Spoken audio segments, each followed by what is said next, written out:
Hi. I wish I was playing Miles Morales right now. It is consuming my life. Just so you know. But you know what I did? I took time away from Miles Morales so that I could watch Jujutsu Kaisen. Because I really like Jujutsu Kaisen. It broke me out of the stranglehold that Spider-Man Miles Morales has on my life right now. Let that stand as a testament to how good Jujutsu Kaisen is. But with that said, hello everybody. Welcome back to the channel. Welcome back to another one of our weekly Jujutsu Kaisen discussion videos. Today we're talking all about episode 7, Assault. But before we get into the video proper, quick reminder if you haven't done so yet to hit that subscribe button, ring that bell, set notifications to all, let all of AniTube know that you're here. And with that said, we're gonna go ahead and dig into this week's episode. Now, admittedly, I don't have a whole lot to talk about, since most of the episode is a fight.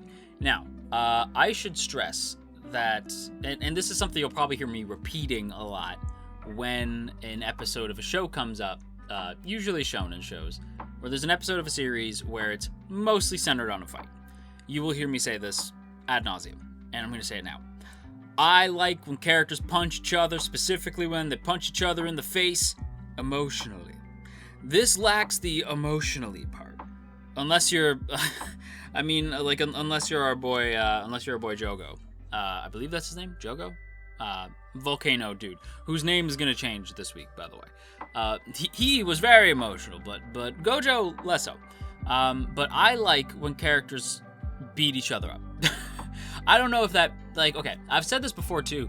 When a character I like, and I think this started with Dragon Ball, and then was cemented when I was watching Supernatural, and then just like as I got more into anime, back in like I don't know, like when I got back into anime proper, I noticed that a lot of characters looked attractive when they got beat up. I don't know why that is, and when I say beat up, I don't mean like when they're on the receiving end of an unholy beatdown. I just mean when they got some battle damage. You know what I mean? Something about battle damage just works for me. I don't know why. But it just does, and battle damage is gender neutral here. You know what I mean? Like Urza from Fairy Tail. I don't watch Fairy Tail. I'm not really a big fan, but Urza from Fairy Tail. Throw up a picture of Urza from Fairy Tail. Her with battle damage, it looks cool. Mainly because Urza already looks great, but when you put her in battle damage, it looks good. Another character, and again, I said that it started with Dragon Ball, and one of my mods, Kisa, absolutely knows that this is definitely like a thing, but Goku in Dragon Ball Z, when he gets beat up, Goku looked pretty fine. I don't know why. It's just battle damage just works for people. Why am I talking about this? Because I wanted to see Gojo get hurt. Is that wrong? Like I want to see this man have some solid battle damage because ooh, I already thirst for Gojo. If I saw him with some battle damage, whew, it'd be over. That said, it also helps when they get to be badass. You know, battle damage goes a long way. But when you get to see the character whoopeth the ass of another character, that also helps quite a bit. And so Gojo whooping this man's ass, whooping this curse's ass, I should say. It was very satisfying. And he's got some crystal blue eyes, by the way. He's got like some Elijah Wood eyes, which is hilarious because there's an Elijah Wood cameo in this, kind of. So yeah, like I should just, you know, I'm just gonna say this before we even get into the Yuji stuff because I'll talk about it more there. But like, y'all must have, like, some of you must have seen the Lord of the Rings moment in here and been, JoJo's going to like this episode. Because like the instant I saw it, I'm like, I'm shocked nobody tweeted at me like, bro, there's a Lord of the Rings reference to Jujutsu Kaisen, which, if you didn't know, makes Jujutsu Kaisen for now and forever the greatest anime of all time. It's unfortunately, like, I'm sorry, Titan. I'm sorry, Free. I'm sorry, all my favorites of all time. I'm sorry, Death Parade and Yuru Camp and Bungo Stray Dogs and My Hero and Yuri on Ice, all my faves, which I'm sure just made some of your blood curl, and I don't really care. But, yeah, I'm sorry. Jujutsu Kaisen has a Lord of the Rings reference in it, so it is, you know, it's just de facto the best anime ever now. I don't make the rules. I just, you know, I just hold them up. But yeah. all that to say, Gojo was very hot this week. That's it. That's all I got to say. Also, a lot of you guys pointed out that Gojo actually, like, people do thirst for Gojo in the same way that they thirst for Hawks, and that I'm just not following the right people on Twitter. So, I'm just gonna put this out there. Y'all know my Twitter at JoJo Talks Too Much. Y'all know where to find me. JoJo with JoJo Talks Too Much, like with the number 2. It's linked in the description. If you're seeing this video, I'm gonna need you to link me some Gojo fan art. Don't even say what. Don't even, like, you don't even gotta leave a message. You can, because I'll read it. But, like, yeah, just tweet me some Gojo fan art. I'd love if you could, like, tag the artist in it so that I can shout out the artist as well, because I'll definitely give him some retweets and stuff like that. But, yeah, I didn't know that there was Gojo thirst in the same way there's Hawks thirst. And, like, the Hawks thirst blows my mind, because I'm anime only, right? So the Hawks thing, I like, fell in love with that man the instant I saw him. Gojo, it's the same thing. I just don't see the same appreciation for Gojo that I see for Hawks, and I gotta see that change. So, yeah, if you got this far, listen, like, wait till the video's done. Don't tweet at me just yet.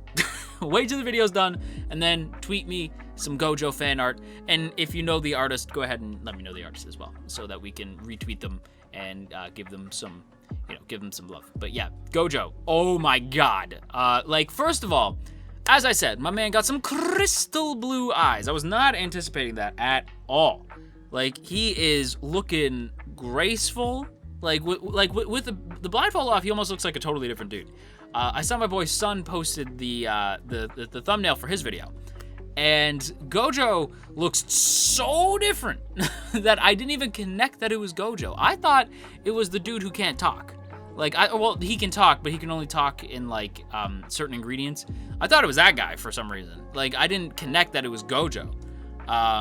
So holy crap. And I love that the whole thing with Gojo is, like, when he takes the blindfold off, he activates his domain expansion, which is Infinite Void.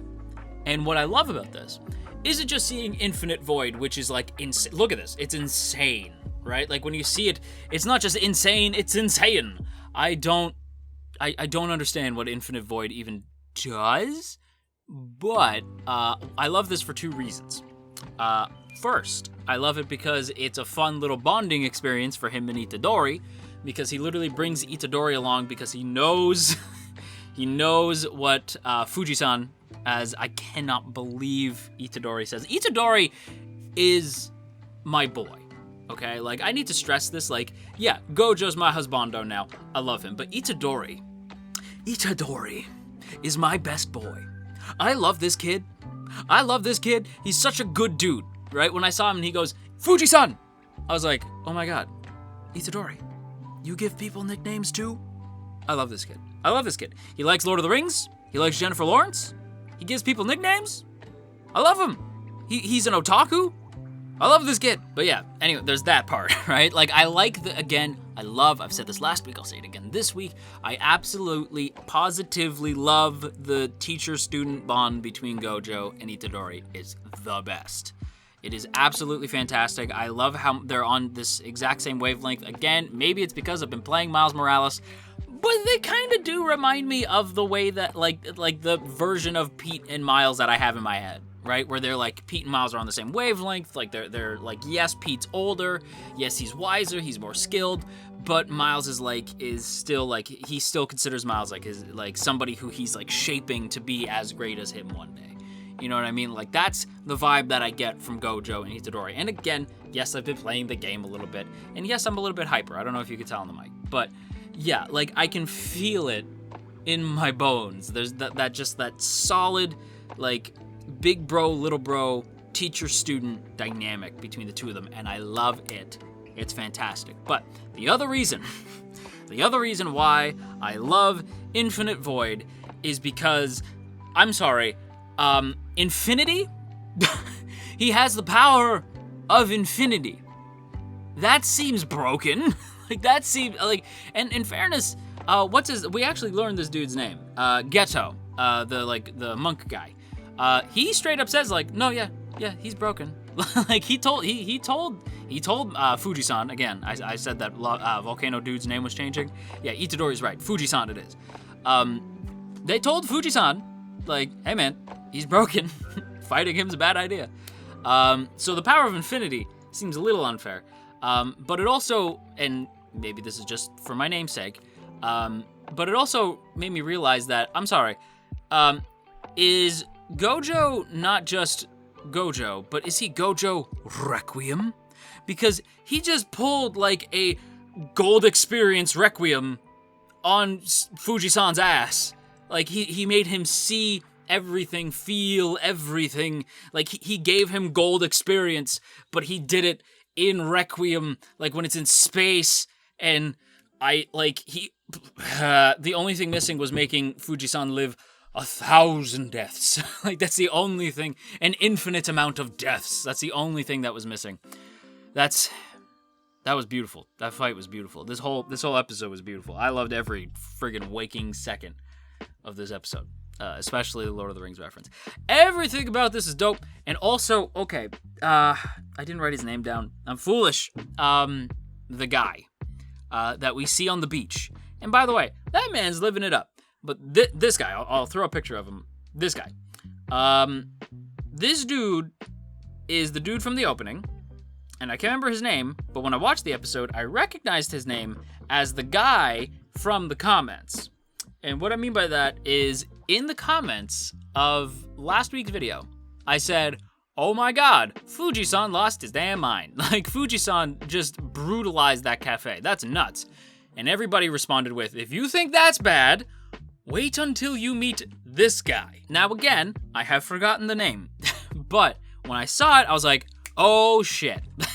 I recognize you from the OP, and I recognize you from the comments, and so I feel like that man's about to cause some mischief. And I also love the post-credit scene where they play soccer, or I'm sorry, let me correct my foolish vocabulary, when they play football with Fujisan's head, which is great. I also really like the other monster design as well. I did write his name down, or their name down. I don't know if they have a gender or not.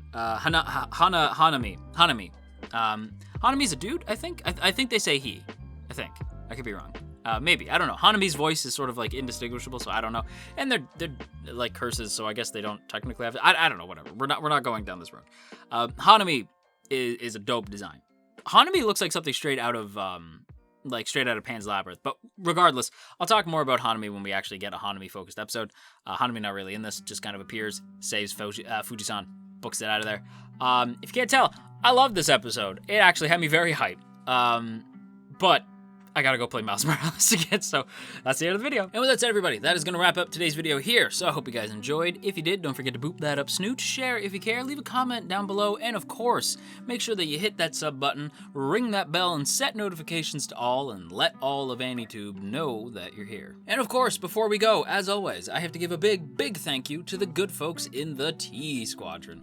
Look at these beautiful people, look at all these beautiful names, and hey, if you would like to join these beautiful people, there are now 2 ways to do so. The first is by hitting that Patreon link in the description, and the second is by hitting that join button right beside the sub button to get a badge next to your name, some emotes to spam in the comments, and of course your name scrolling past this screen here. So if that sounds cool to you, go ahead and hit that join button or check out that Patreon link. Either way, it is super appreciated. So once again, a big thank you to the good folks in the T Squadron.